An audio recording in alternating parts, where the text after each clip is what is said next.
warahmatullahi wabarakatuh.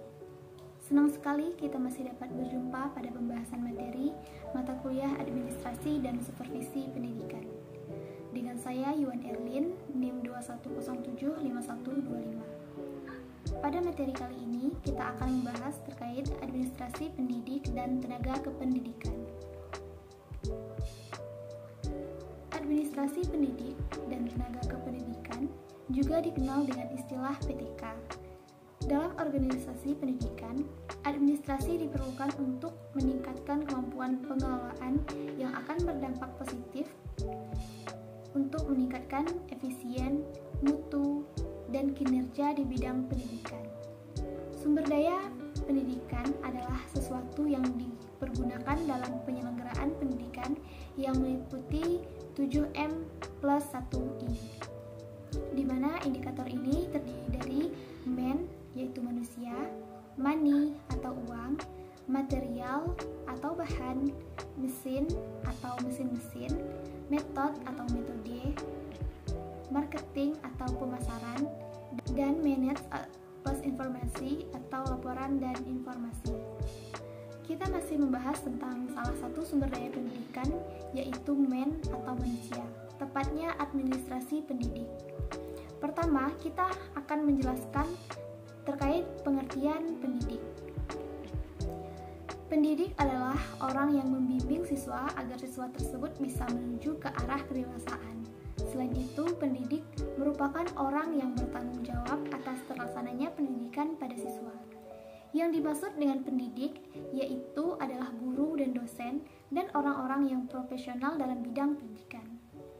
Merujuk pada Undang-Undang Nomor 20 Tahun 2003 menjelaskan bahwa pendidik adalah tenaga kependidikan yang berkualifikasi sebagai guru, dosen, konselor, pamong belajar, widya iswara, instruktur, fasilitator, dan sebutan lainnya sesuai dengan khususannya serta partisipasi dalam penyelenggaraan pendidikan. Dengan demikian, dapat kita simpulkan bahwa pendidik itu bukan hanya terdiri dari guru dan dosen, namun cakupannya sangat luas. Bagian yang kedua yaitu administrasi pendidikan dan tenaga kependidikan, yaitu konsep mengelola atau mengatur pendidik dan tenaga kependidikan yang ada di sekolah maupun perguruan tinggi, mulai masuk orang tersebut dalam suatu instansi pendidikan atau diterimanya hingga ia berhenti atau pensiun. Melalui proses perencanaan sumber daya manusia, penerimaan seleksi, penempatan, pemberian kompetensi, tunjangan, penghargaan, gaji, dan lain sebagainya. Setiap manusia tentu memiliki sifat yang berbeda, termasuk kreativitas dan motivasi seseorang dalam melakukan pekerjaan. Oleh karena itu, untuk mencapai satu tujuan yang sama, semua yang termasuk dalam kategori pendidik dan tenaga kependidikan haruslah didesain atau dikelola sesuai dengan standar operasi dari suatu lembaga kependidikan. Alasan diperlukannya administrasi pendidik dan tenaga kependidikan supaya dapat mencapai tujuan pendidikan. Yang ketiga yaitu proses dari administrasi PTK. Secara garis besar, kegiatan administrasi PTK dibagi menjadi 3, yaitu pengadaan. Pengadaan merupakan proses menerima dan mencari serta menumbuhkan calon PTK yang sesuai dengan harapan untuk bergabung dalam lembaga pendidikan.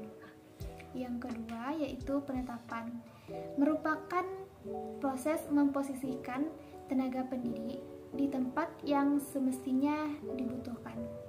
Yang ketiga yaitu orientasi atau pengenalan. Dengan adanya kegiatan orientasi, maka terciptalah hubungan keluarga di antara pendidik dan tenaga kependidikan. Dalam proses pengadaan, hal yang perlu diperhatikan yaitu analisis ramalan tenaga kerja. Hal ini dilakukan dengan perhitungan sesuai dengan kebutuhan dalam satu instansi pendidikan, sehingga haruslah ditentukan guru mana yang diperlukan untuk menunjang proses pendidikan. Hal yang menentukan pengadaan ini yaitu terkait dengan rasio dosen dan jumlah mahasiswa, apakah sudah ideal atau sebaliknya. Selanjutnya yaitu penerimaan atau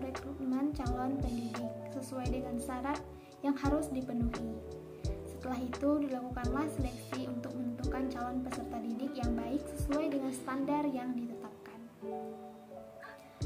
Penetapan itu harus menempatkan tenaga pendidik pada tempat yang dibutuhkan sesuai dengan latar belakang dan kebutuhan serta jabatan untuk menjalankan tugas-tugas tenaga pendidik tersebut.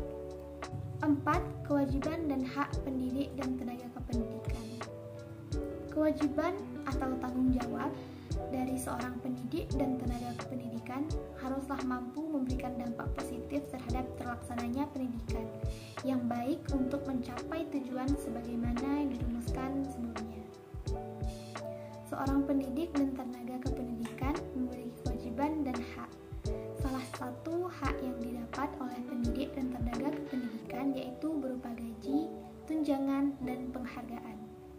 Gaji seorang PNS tentulah setiap bulannya sudah ditentukan, sedangkan gaji seorang honorer dihitung berdasarkan kinerja orang yang bersangkutan. Sedangkan tunjangan sifatnya itu tidak tetap, yang berkaitan dengan kehadiran, kinerja, atau prestasi, atau rancangan jabatan dan tunjangan daerah jika diposisikan di daerah yang terpencil. Hak lainnya yang didapatkan oleh seorang tenaga pendidik atau kependidikan yaitu hak cuti.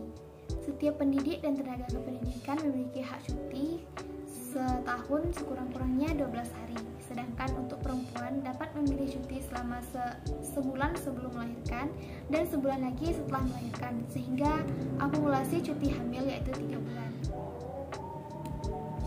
Selain itu, tenaga pendidik dan kependidikan juga memiliki hak berupa pembinaan, yaitu pengembangan untuk meningkatkan kemampuan teknis dari pendidik untuk meningkatkan dan mengembangkan secara teoritis, konseptual, dan moral keseluruhan pendidik sesuai dengan kebutuhan jabatan. Contohnya, guru akan difasilitasi seminar dan pelatihan yang dapat meningkatkan kompetensi dalam bidang masing-masing. Tentu hal ini diberikan secara gratis.